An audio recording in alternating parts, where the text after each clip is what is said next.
அதை ஒரு குறிப்பிட்ட நேரம் வரைக்கும் தானே அதில் இருக்கக்கூடிய புல்லட்ஸ் அதெல்லாமே இருக்குமே, அதெல்லாமே ஒரு கட்டத்துக்கு அப்புறம் தீர்ந்து போகும்போது அதுக்கு என்ன பண்ணுவாங்க, அதை ரீஃபில் பண்ணுறது? இல்லை, 92 93 காலகட்டத்தில் இவர்கிட்ட 303 துப்பாக்கி 2 3 வச்சுருந்தாங்க. அந்த துப்பாக்கிக்கான தோட்டா கிடைக்காத பட்சத்தில் காவல்துறையோடு நெருக்கமாக இருக்கக்கூடிய சில புரோக்கர்ஸ் இருக்காங்க. குற்றவாளியை கைது பண்ணி அவன் நகையை திருடி இருப்பான். அந்த நகையெல்லாம் எங்கடா வித்தன்னு காட்டுவான். அவன் வித்த இடத்துல காட்டாமல் வேறோட கடை தான் காட்டுவான். அந்த கடைக்காரனை போய் இவன் சொல்றான் நீ நகையை கொடுன்னு கேட்பான். இதெல்லாம் முரண்பாடான விஷயங்கள். போலீஸை பொறுத்த வரைக்கும் அவங்களுடைய பிரச்சனை முடியணும். இந்த வகையில் தான் வீரப்பனுக்கு ஆதரவு செஞ்சவங்கிற பேரில் கண்மூடித்தனமாக பலரை அடிச்சிருக்காங்க. தோட்டா துப்பாக்கினா அந்த பகுதியில் இருக்கக்கூடிய லைசன்ஸ்டு வெப்பன் வச்சிருக்காங்க இல்லையா, அந்த ஆளுகள் தான் யாராவது வேட்டையாடின்னு தெரியும். எஸ்எல்ஆர் சவுண்டோ அல்லது ரைஃபிள் சவுண்ட் வேற 303 சவுண்டோ கேட்டதுன்னா இது வீரப்பன் குழுதான்னு அங்க இருக்குன்னு தெரியும். காவல்துறைக்கும் தெரியும் இவங்க வந்து வெப்பன்ஸ் வச்சிருக்காங்க. இருக்கு என்னென்ன வெப்பன்ஸ் வச்சிருக்காங்க அது எல்லாமே தெரியும். எல்லாமே தெரியும். வீரப்பனை சந்திச்சுட்டு வரக்கூடிய ஆளு எல்லாருமே அடுத்த ஒரு 3 மாசம் 4 மாசம் 3 மாசம் 4 மாசம் போலீஸ்கிட்ட சிக்கிடுவாங்க. ஓகே, பட் இதெல்லாமே இன்ஸ்பிரேஷன். நீங்க வந்து இதுல இன்ஸ்பயர் ஆகி எப்படி எழுதணும் அப்படின்னு கத்துட்டு இருந்திருப்பீங்க. பட் ஏன் வீரப்பனை பத்தி எழுதணும்? முதல்ல நீங்கள் வீரப்பனை எப்படி பார்த்தாங்க அப்படிங்கிற ஒரு கேள்வி தான் ரொம்ப நாளாக கேட்டுக்கிட்டாங்க. வீரப்பன் கொல்லப்பட்டதுக்கு பிறகு வீரப்பன் எப்படி இறந்தார் அப்படிங்கிற கேள்வி வரும். இந்த துறையில் இருக்கிற என்ன விட்டால் வேற யாரை போய் கேட்க முடியும்? போலீஸ் ஆஃபீஸரை கேட்டு சொல்ல மாட்டாங்க. அப்போ அதுக்கு பதில் சொல்ல வேண்டிய பொறுப்பு எனக்கு வந்து வீரப்பன் அப்படிங்கிற அந்த பேர் எவர்கிரீன் இந்த தலைமுறையில். ஏன்னா நாங்கள் பார்த்த தலைமுறை வேறு, அதுக்கு முன்னே பார்த்த தலைமுறை வேறு, இப்போ இருக்கிற தலைமுறை வேறு. இன்னும் பல தலைமுறைகள் வீரப்பனை பற்றி தெரிஞ்சுக்க ஆசைப்படுவாங்க. வாய்ப்பு இருக்கிறவங்கலாம் பேசுவாங்க.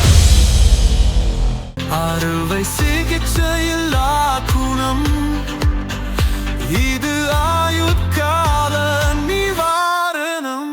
டாக்டர் ஸ்ரீவர்மாஸ். சம்மர் ஹாலிடேஸ் வந்தாச்சு, நம்ம ஜிடி ஹாலிடேஸும் வந்தாச்சு. GT holidays, south India's #1 travel brand. Periyar Maniamai Institute of Science and Technology, Tanjavur. ECE with specialization in AI and ML, IoT, robotics and industrial automation. நிறைய இடத்துக்கு வந்து தேடுதல் வேட்டைக்கு போகிறோம் அப்படின்னு சொல்லிட்டு பல அக்கிரமங்களை வந்து அதிகாரிகள் நடத்துகிறாங்க. இது எல்லாமே பார்த்து தான் இவர் அங்கே இருக்கக்கூடிய அதிகாரிகள் இடத்துக்கே தேடி போய் பல இடங்களில் வந்து நிறைய பேரை வந்து கொண்டு இருக்காரு அப்படின்லாம் சொல்கிறாங்கல்ல. இல்லை, அது என்ன இது உள்ளபடியே இப்போ நம்ம ஊர்லேயும் சரி, காட்டுலேயும் சரி, மற்ற இடத்துலையும் சரி, போலீஸ் ஒரு நபரை சந்தேகப்பட்டு வீரப்பனை நேற்று இங்கே பார்த்தியா அப்படின்னு கேட்பாங்க. மொதல் வார்த்தை அவன் பார்த்தேன்னு சொல்ல மாட்டான். எனக்கு தெரியாதுங்கம்மா. ஒரு அடி வச்சாங்கன்னா பார்த்துருந்தா உடனே சொல்லிடுவான் நேற்றுக்கு பார்த்தேன் அப்படின்ட்டு. அதுக்கப்புறம் ஏன் இந்த உண்மையை சொல்லின்னு இவங்க அடிப்பாங்க. இது வழக்கமாக நடக்கிறது. அவன் சொன்னபடியே இவங்க பார்க்கலன்னு கேட்டு வந்துட்டாங்கன்னா அவன் பார்த்ததையும் சொல்ல மாட்டான். இது போலீஸாருக்கு இருக்கிற யதார்த்தமான சிக்கல். இந்த பார்த்தேன் அப்படின்னு சொல்கிறான் இல்லையா, இந்த சொன்ன நபர் எந்த அளவுக்கு திறமை உள்ளவன், இவனுக்கு என்ன தகுதி இருக்குது, இவனை நம்பி வீரப்பன் என்னென்ன விஷயங்கள் எல்லாம் சொல்லியிருப்பான் அப்படிங்கிறத புரிஞ்சுக்கிற பக்குவம் காவல்துறைக்கு இல்லை. அதுதான் பிரச்சனை. ஒன்று பொய் சொன்னதுனால இவன் கடைசி வரைக்கும் பொய் சொல்கிறானே அவன் அடிக்கிறாங்க. அதுதான் பிரச்சனை. அதே மாதிரி இன்னொரு பெரிய பிரச்சனை பார்த்திங்கன்னா, குற்றவாளி சொல்கிறத போலீஸ் நம்ப மாட்டான், அதுக்காக அடிக்கிறான்னு சொல்கிற இதே போலீஸ் இன்னொரு இடத்துல என்ன செய்யணும்னா, குற்றவாளி கைது பண்ணி அவன் நகையை திருடி இருப்பான். அந்த நகையெல்லாம் எங்கடா வித்தன்னு காட்டுவான். அவன் வித்த இடத்துல காட்டாமல் வேறோட கடை தான் காட்டுவான். அந்த கடைக்காரனை போய் இவன் சொல்கிறான் நீ நகையை கொடுன்னு கேட்பாங்க. இதெல்லாம் முரண்பாடான விஷயங்கள்.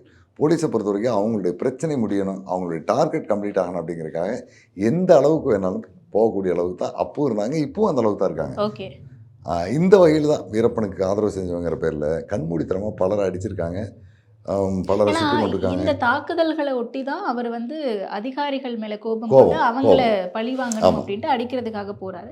ஸோ அப்படி போற இடத்துல சூறையாடிப்பட்டு வந்த துப்பாக்கிகள் தான் இது அப்படின்ட்டு பல இடங்கள் எல்லாமே காவல்துறை அதிகாரிகளே அடிச்சு. அதை ஒரு குறிப்பிட்ட நேரம் வரைக்கும் தானே அதுல இருக்கக்கூடிய புல்லட்ஸ் அதெல்லாமே இருக்குமே, அதெல்லாமே ஒரு கட்டத்துக்கு அப்புறம் தீர்ந்து போகும்போது அதுக்கு என்ன பண்ணுவாங்க, அதை ரீஃபில் பண்றது? இல்லை, 92 93 காலகட்டத்தில் இவர்கிட்ட 303 துப்பாக்கி 2 3 வச்சுருந்தாங்க. இந்த துப்பாக்கி வச்சுருக்காங்க.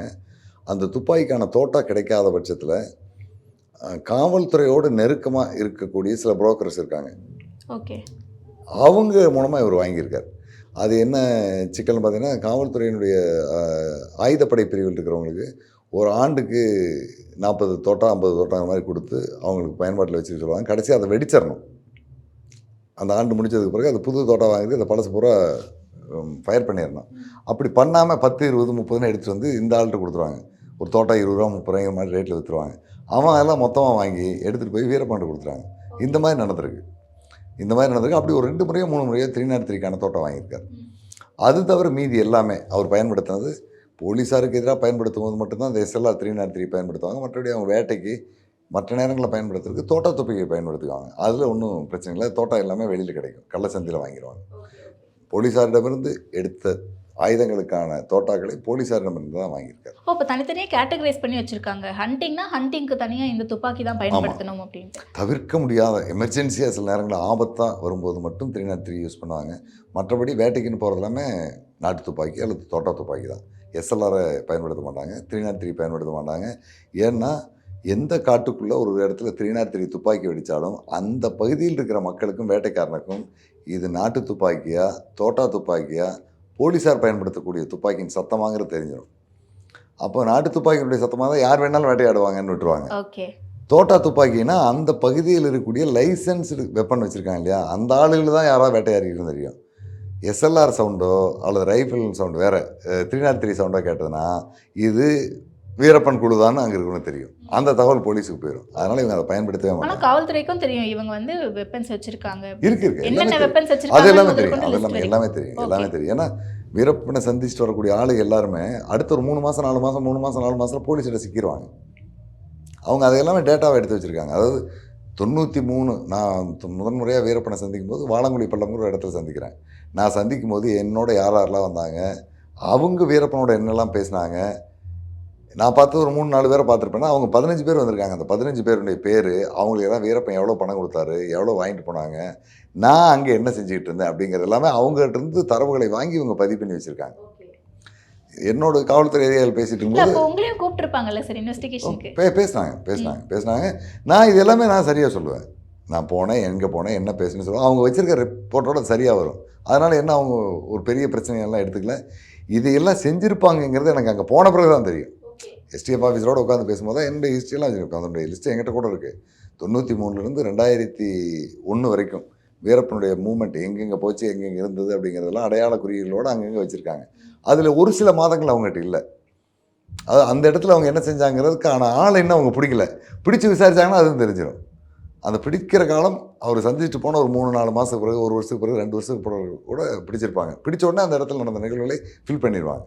அந்த மாதிரி எல்லா டீட்டெயிலையும் வச்சுருந்தாங்க. அதுல எல்லாம் தமிழ்நாடு காவல்துறையை பொறுத்த வரைக்கும் நம்ம சாதாரணமாக சொல்ல முடியாது. அவ்வளவு தரவுகளையும் டேட்டாவை வச்சுருந்தாங்க. வீரப்பன் அவர்களை பற்றி பேசும்போது நிறைய இடங்களில் வந்து எல்லாமே நம்ம கேள்விப்பட்டதாக தான் இருக்குது. இன்னுமே வந்து எதுவுமே ஆத்தென்டிக்கான நியூஸாக நம்மளால் கேதர் பண்ண முடியல. அப்படி இருக்கும்போது அவர் 12 வயசுலையோ 15 வயசுலையோ, ஏன்னா இதுவுமே ஒருத்தர் 12 வயசுன்றாங்க, ஒருத்தர் 15 வயசுன்னு சொல்கிறாங்க. அந்த வயசுலேயே வந்து ஒரு யானையை சுட்டு கொன்னாரு அப்படின்றாங்க. இது 12-13 இருக்காது. அவர் 12 வயசு அல்லது 13 வயசுங்கும் போது அந்த காலகட்டத்தில் செல்வாக்கான வசதி வாய்ப்போட சாப்பிட்டு வாழக்கூடிய குடும்பத்தில் அவர் பிறக்கலை. ரொம்ப வறுமை கோட்டில் அந்த குடும்பத்தில் பிறந்தவர். அவருக்கு ஒரு 15 வயசு 16 வயசு வரைக்குமே அவர் வச்சிருக்கிற துப்பாக்கியோட உயரம் குறைவாக தான் இருந்திருக்காரு. அந்த துப்பாக்கியை தோளில் வச்சு இழுத்துக்கிட்டே வருவார். தூக்கிட்டு போக முடியாத அளவுக்கு அந்த வயசுல அவருக்கு அந்த துப்பாக்கி மேல ஆர்வம் அதிகமா இருந்திருக்கு. அவருடைய குடும்பத்திலயுமே வேட்டையாடுபவர்கள் இருந்திருக்காங்க. அந்த ஒரு ஆர்வத்தின் மிகுதியில அவர் வந்து அந்த வயசுலயே துப்பாக்கி எடுத்து சுட ஆரம்பிச்சிருக்காரு. அப்படி தொடங்கினதுதான் இந்த ஆயுதத்தின் மேல இருக்கக்கூடிய அவர்களுடைய ஈடுபாடு. அவருக்கு அனைவரும் ஒரு 17 வயசு அல்லது 18 வயசு இருக்கும்போது யானையை சுட்டிருக்காரு. அந்த முதல் 17 அல்லது 18 இருக்கலாம். 18 அவர் வந்து 78 கைதாகிறார். 78 கைதாகிறார். அந்த கைதான காலத்திலிருந்து, ஏன்னா அவருக்கும் எந்த வயசுங்கிறது சரியாக சொல்ல தெரியல, 13-14 முசுக்குந்தி அடிக்கிறதும் மான் வேட்டையும் கற்றுக்கிறார். ஏன்னா உங்களுக்கு அந்த கருங்குரங்கு நீலகிரிஸ்லாம் கூறுறாங்க இல்லையா, அந்த குரங்கு வந்து அங்கே விரும்பி சாப்பிடுவாங்க. அந்த குரங்கை அடிக்கிறதுக்கு நம்ம போடக்கூடிய மருந்தினுடைய அளவு 1 அங்குலம். துப்பாக்கி பைப்பில் 1 அங்குலம் போட்டு அடித்தோம்னாவே அந்த குரங்கு அடிபட்டு விழுந்துடும். 2 அங்குலம் மருந்து போட்டு அதை லோட் பண்ணி தோட்டா போட்டு அடித்தா மான் விழுந்துடும். 3 அங்குலம் போட்டால் கடத்தின்னு சொல்லக்கூடிய அந்த சம்பர் டியர்களை அது கடமான் விழுந்துடும். யானை அடிக்கிறதுனா 5 அங்குலம் அல்லது 6 அங்குலம் போடணும். அப்போ 6 அங்குலம் மருந்து போட்டு அடித்தாங்கன்னா சாதாரணமாக ஒரு 30-35 வயசு இருக்கிற ஒரு நபரை கொஞ்சம் அந்த தோட்டா லிவர் இழுத்து தோட்டா அடிக்கிறதுக்கான அந்த டைம் மிஸ் ஆச்சுன்னா தோள்பட்டை பிச்சிடும். அது மாதிரி கண்ணத்தை அடித்து பல்லெல்லாம் பேத்துரும். அந்த மாதிரியான சிக்கல் இருக்குது. அதெல்லாம் பிடிக்கிறனா ஒரு 18-20 வயசு ஆயிடணும். அப்போ வீரப்பன் ஒரு 18 யானை அடிச்சிருக்கலாம். அப்போ அவருடைய இதெல்லாம் பேசும்போது நான் இப்போ கம்பேர் பண்ணி பார்க்கும்போது 78 நான் போலீஸில் மாட்டுறேன், ஃபாரஸ்ட் டிபார்ட்மெண்ட்டில் பிடிக்கிறாங்க. அதுக்கு 10 வருஷத்துக்கு முன்னே நான் யானை அடிச்சிட்டேன் அப்படிங்கிறார். அப்போ ஒரு 19 ஒரு முதல் யானையை கொண்டிருக்கார். ஆனா உங்ககிட்ட அது அவர் இதெல்லாம் ஷேர் பண்ணும்போது உங்களுக்கு எப்படி இருக்கு? இல்ல உங்களை அவர் முதல்ல பார்க்கும்போதோ இல்ல அவர் இல்லைங்க, இது எல்லாமே நம்ம சில தரவுகளை அவங்களுக்கு தெரியாது. அப்போ இன்னொன்று என்ன, ஒரு 20 ஆண்டுகள் 25 ஆண்டுகள் தொடர்ந்து பயணிச்சுட்டு இருக்கவங்களுக்கு நினைவு தடுமாற்றம் வந்துடும். நம்மளுடைய மூளையிலேயே ஒரு விஷயத்தை தவறாக ஃபீட் பண்ணிட்டோம்னா பல முறை அதை நம்ம கரெக்ஷன் பண்ண பார்த்தோம்னாலுமே அந்த தவறாக இருக்கிற விஷயம் தான் ஃபீட் ஆகியே இருக்கும், மாறாது. அதை எப்படி நம்ம மாற்றுறோம்னா கடந்த காலத்தை ஒப்பீடு பண்ணி பார்க்க வேண்டியதான், ஒன்னோட ஒன்று இணைச்சு பார்க்கணும். அவர்கிட்டயும் நான் பேசும்போது தான் சொல்லுவேன், இந்த சம்பவம் நடக்கும்போது நீங்கள் எங்கே இருந்தீங்க அப்படின்னா, அப்போ என் கூட குழந்தா இருந்தான் அப்படிம்பார். குழந்தா இருந்தான்னா 93க்கு முன்னே, 93ல் குழந்தா இறந்துறாரு. அப்போ நான் அதை ஒப்பீடு பண்ணி பார்த்துக்கோ. அப்போ குழந்தா இருந்தானே 93க்கு முன்னே நடந்தோம். ஆனால் அவரே முன்ன பின்ன சில ஆண்டுகள்லாம் மாறி போயிடும். அதையெல்லாம் ஒப்பீடு பண்ணுறதுக்காக ஒவ்வொன்றையும் ஒரு குறுக்கு கேள்வியோடு அதை கொண்டு போவேன். அப்போ நான் பண்ணும்போது நீங்கள் கைதாகிறதுக்கு எத்தனை வருஷத்துக்கு முன்னே வேட்டைய ஆரம்பிச்சிங்க அப்படிங்கும்போது 10 வருஷத்துக்கு முன்னே யானை வேட்டை ஆரம்பிச்சினார். அப்போ அவருக்கு 18 வயசு இருக்கும். ஆனால் முதல் வேட்டைங்கிறது ஒரு 14 வயசுலேயே ஆரம்பிச்சிடாரு. மான் வேட்டை, அந்த முஸ்குந்தி வேட்டையை ஆரம்பிச்சிடாரு. அதன் பிறகு 18 வயசுல தான் யானை. ஓகே. இல்ல நீங்க முதல்ல அவரை சந்திக்க போறீங்க அப்படின்னும் போது உங்களுக்கு எப்படி இருந்துச்சு அது? அது ஒன்றும் பெருசாலாம் ஒரு பயமோ அல்லது ஒரு பிரமிப்போ நான் இன்னைக்கு அப்படின்னா வரைக்குமே வீரப்பன்னு போட்டாலே அவர் வந்து இந்திய ஒரு வேட்டைக்காரர் அந்த மாதிரி தானே சார் காட்டுது. வேட்டைக்காரர் காவல்துறையால் தேடப்படக்கூடிய ஒரு பெரிய குற்றவாளி அந்த மாதிரி தான் இருந்தது. எனக்கு என்ன சந்திப்போமா அப்படிங்கிறது எனக்கு முதல்ல உறுதி கிடையாது. ஏன்னா அது மாதிரி பல முறை சந்திக்கிறதுக்கான முயற்சி பண்ணிவிட்டு அதில் ஃபெயிலியர் ஆகிருக்கு. அந்த நபர்களுக்கு தொடர்பே இல்லாதவங்களாம் கூட நான் ஏற்பாடு பண்ணுறாங்க, அப்படி மிஸ் ஆயிரும். அந்த இடத்துலையும் எனக்கு போய் சந்திப்போமா அப்படிங்கிறதுக்கான உத்தரவாதெல்லாம் கிடையாது. வாய்ப்பு இருந்தால் சந்திப்போம், சந்தித்தா புகைப்படம் எடுப்போம், இல்லைன்னா இன்னொரு முறை முயற்சி பண்ணுவோம். அந்த மாதிரி திட்டத்தில் போனால் எனக்கு அந்த 93ல் அந்த வாய்ப்பு அமைஞ்சது. அதுக்கு பிறகு தான் எனக்கு பல சிக்கல்கள் உருவாச்சு. சிக்கல் உருவாச்சுன்னா இந்த இடத்துல எதை நம்ம தொடர்ந்துக்கிறது, எதை விட்டுறது, எதை எப்படி ஃபாலோ பண்ணுறது, இந்த குழுவிட்டு நம்ம எப்படி நடந்துக்கிறது அப்படிங்கிற பல குழப்பங்கள்லாம் வந்து இருந்தாலும் அது எல்லாமே அப்பப்போ இருக்கிற சூழ்நிலைக்கு தக்கபடி அதை நான் மேனேஜ் பண்ணி போனதுனால எனக்கு எதுவும் கடைசி வரைக்கும் பிரச்சனை இல்லை. அவங்களோட என்னை தொடர்புபடுத்தி என்னை குற்றவாளியை பார்க்குற அளவுக்கு காவல்துறைக்கு எதிராகவும் நான் எதுலையும் செயல்படல. அந்த வகையில் எனக்கும் ஒரு பத்திரிகையாளன், அவர் ஒரு தேடப்படும் குற்றவாளி, அவருக்கும் எனக்குமான உறவு அதே அளவுலேயே போயிடுச்சு. அதனால தான் இவ்வளவு காவல்துறை அதிகாரிகள் கூட என் கூட தொடர்பு இருக்காங்க, பேசிகிட்டு இருக்காங்க. புரியுது. பட் ஏதோ ஒரு இடத்துல உங்களுக்கு இன்னைக்கு அவரை பற்றி ஒரு புத்தகம் எழுதணும்னா நிறைய ரிசர்ச் பண்ணணும், அவரை பற்றி தேடணும் அப்படின்ற ஒரு ஆர்வம் எங்கேருந்து தொடங்குச்சு? இல்லை, இது எனக்கு என்னன்னா சின்ன வயசுலேருந்தே கிட்டத்தட்ட நான் ஒரு 9வது படிக்கிற அந்த காலத்துலேருந்தே புத்தகங்கள் நிறைய படிப்பேன். புத்தகங்கள் படிக்கிறது அப்போ இல்லாமல் நாவல்கள், சிறுகதைகள், வரலாறுகள் தொடர்பான சின்ன சின்ன புத்தகங்கள் இந்த மாதிரி தான் படிச்சுட்டேன். நான் பிரமிக்கத்தக்க வகையில் படித்த புத்தகம் என்ன பார்த்தீங்கன்னா 2001 காலகட்டத்தில் ஊவே சாமிநாத ஐயரின் என் சரித்திரம் நூல் படித்தேன். அந்த கட்டத்திலேயே பட்டாம்பூச்சிங்கிற ஒரு நாவல், அது வந்து ஹென்ரி ஷாரியர் அப்படிங்கிற பிரெஞ்சுக்காரர் ஒருத்தர் பொய்யான ஒரு வழக்கில் சிக்கி தூக்கு தண்டனை விதிக்கப்பட்டு சிறைக்கு போயிடுவார். சிறையிலிருந்து 14 முறை தப்பிப்பார். ஓகே. தப்பிச்சு கடைசியாக வெளியில் வேறு நாட்டுக்கு போய் குடியுரிமை வாங்கி அந்த நாட்டை வாழ்ந்து இறந்துருவார். அவருடைய வரலாறை படித்தேன். ஹென்ரி ஷாரியர் தமிழில் ராக்கி ரங்கராஜன் அதை மொழிபெயர்த்து எழுதியிருப்பார். ரொம்ப ஃபேமஸான நூல், நாவல். தன் வரலாறு தான் நாவல் வடிவில் இருக்கும். அதே மாதிரி இந்திய சுதந்திரத்தை பற்றி டொமினிக் லோப்பியர் அப்படிங்கிற ஒரு பிரெஞ்சுக்காரரும் ஒரு பிரிட்டிஷ்காரரும் மவுண்ட் பேட்டன் பிரபுவும் ஜவஹர்லால் நேரு அந்த காலகட்டத்தில் 1943 1946 மார்ச்சிலிருந்து 47 சுதந்திரம் பெறுகின்ற அந்த காலம் வரைக்குமான ஒரு ஆண்டு காலத்தை அவங்க முழுமையான நூல் எழுதியிருப்பாங்க. இல்லை, 1947 மார்ச்சிலிருந்து 48 இறுதி காந்தி கொல்லப்படுகின்ற அந்த காலம் வரைக்கும் அதை நூலாக எழுதியிருப்பாங்க. இந்த 3 நூல்கள் தான் எனக்கு ஒரு நூல் எப்படி எழுதணும் அப்படிங்கிறதுக்கான ஒரு கட்டமைப்பை கொடுத்தது. அந்த 3 நூல் படிக்கும்போது பார்த்திங்கன்னா ஊவேசா அவர்கள் தன்னுடைய அந்த பழைய சுவடிகளை தேடி பயணிக்கிறதுக்கு எங்கே போனார், எங்கே தங்கினார், அந்த வீட்டுக்காரங்க எப்படி இருந்தாங்க, அந்த ஊர் எப்படி இருந்தது, அதுக்கு போகிற பாதை எப்படி இருந்தது, அந்த பாதையில் நான் எப்படி போனேன், நான் போய் சந்தித்த ஊர் எப்படி இருந்தது, அந்த வீடு எப்படி இருந்தது, அந்த வீட்டில் புத்தகங்கள்லாம் எப்படி அடுக்கி வச்சுருந்தாங்க அப்படிங்கிறதெல்லாம் எழுதியிருப்பார்.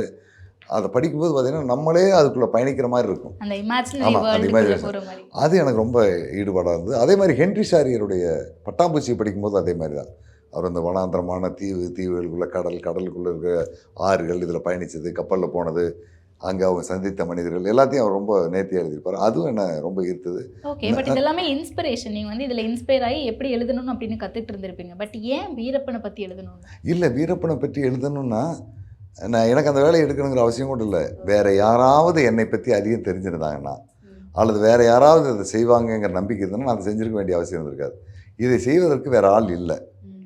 நம்மளும் இதை செய்யாம விட்டோம்னா இது ஒரு வெறும் புராண கதைகளாக அல்லது ராமாயண மகாபாரதம் மாதிரி ஆளாளுக்கு அவங்க சொல்லக்கூடிய வெர்ஷனாக போயிருமே தவிர ஒரு முழுமையான வரலாற்று பதிவாக இருக்காது அப்படிங்கிற ஒரு காரணம். இன்னொரு பெரிய சிக்கல் என்ன பார்த்தீங்கன்னா, உலகளவில் வெளியில் எல்லாருக்குமே வீரப்பனை பற்றி அதிகமாக தெரிந்தவன், அதிகமாக தொடர்பில் இருந்தவன், வீரப்பனுக்கும் எனக்குமான அந்த தொடர்புங்கிறது வாசகர்களாக வீடியோ இதில் பார்த்துட்டு இருக்க வந்து என்னை விட இன்னொருத்தர் சொல்லுவாங்க, அவர் தான் வீரப்பனுக்கு ரொம்ப நெருக்கம், அவர் மாதிரியே மீச வச்சுருக்காரு அப்படின்லாம். ஆனால் வீரப்பனை பற்றி முழுமையாக தெரிஞ்சவங்களுக்கு அவருக்கு ஒன்றுமே தெரியாதுங்கிறது தெரியும். காவல்துறை அதிகாரிகளுக்குமே சரி, அவருக்குலாம் ஒன்றும் தெரியாதுங்கன்னா எனக்கு தெரியுங்கிறது அவங்களுக்கு தெரியும். அந்த வகையில் அவங்களே சொல்லியிருக்காங்க, சரியான ஒரு புத்தகம் வீரப்பனை பற்றி எழுதணும்னா அது உன்னால் மட்டும்தான் முடியும், நீ தான் எழுதணும்பாங்க. அதே மாதிரி கர்நாடகாவில் இருக்கக்கூடிய பல காவல்துறை அதிகாரிகள் தமிழ்நாட்டில் இருக்கிற அதிகாரிகளை கேட்பாங்க. கேட்டு இந்த மாதிரி வீரப்பன் அந்த காலகட்டத்தில் எங்கே இருந்தாரோ, மேலே இருக்கிற கேஸ் கிரைம் லிஸ்ட்டு, உங்கள் ஊரில் நடந்த அஃபென்ஸு, அதனுடைய செத்து போனவனுடைய பேர், இதெல்லாம் வேணுமா அப்படின்னா நேராக என் நம்பர் கொடுத்து எனக்கு பேச சொல்லிடுவாங்க. கர்நாடகாவில் ஓய்வு பெற்ற காவல்துறை இயக்குநராக இருந்தவர் டிஜிபி குருபிரசாத்ன்ட்டு, அவர் ஒரு நூல் எழுதுறதுக்காக தமிழ்நாட்டில் இருக்கிற பல அதிகாரிகளை கேட்டிருக்காங்க. எல்லாருமே என் நம்பர் தான் கொடுத்துருக்காங்க, சிவசுப்ரமணியிட்ட தான் இருக்கும் அப்படின்ட்டு. காரணம் என்ன, எங்கள்கிட்ட தரவுகளும் இருக்கும், அதில் கூட குறைய இருக்காது, பொய் இருக்காது. அதனால் அவங்க எல்லாமே என்னை ரெஃபர் பண்ணுவாங்க. எந்த காலகட்டத்தில் எதில் பேசினாலுமே எனக்கு தெரிஞ்சதை மட்டும்தான் சொல்லுவேன், அதை தெரியாதுன்றோ அல்லது விசாரித்து சொல்லுவேன். இந்த எக்ஸ்ட்ரா இமேஜினேஷன் பண்ணுற வேலையை நான் செய்ய மாட்டேன். அதனால் அவங்க எல்லாருமே சொன்னது இது நீங்கள் எழுதுனா சரியாக இருக்கும் அப்படின்ட்டு. அப்புறம் பத்திரிகை துறை சார்ந்து நான் இதில் இருந்தனால என்னுடைய பத்திரிகை துறை நண்பர்கள், பொதுமக்கள் எல்லாருமே முதல்ல நீங்கள் வீரப்பனை எப்படி பார்த்தாங்க அப்படிங்கிற ஒரு கேள்வி தான் ரொம்ப நாளாக கேட்டுட்டு இருந்தாங்க. வீரப்பன் கொல்லப்பட்டதுக்கு பிறகு வீரப்பன் எப்படி இறந்தார் அப்படிங்கிற கேள்வி வரும்.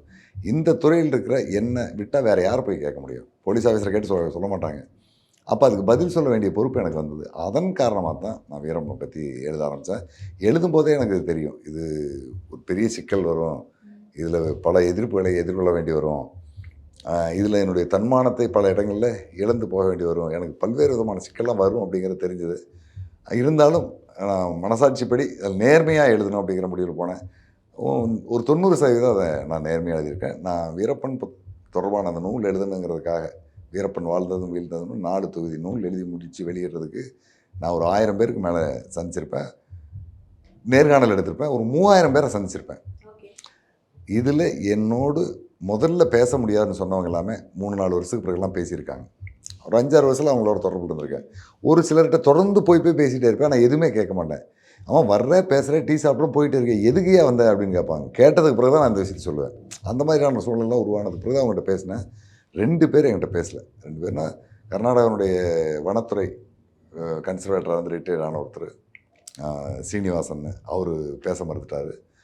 அவர் அந்த பொறுப்பில் இருந்த அதே காலகட்டத்தில் போலீஸ் எஸ்பியாக இருந்த ஒருத்தர், ஒரு ஐபிஎஸ் ஆஃபீஸர், அவரும் அதை பேச மறுத்துட்டார்.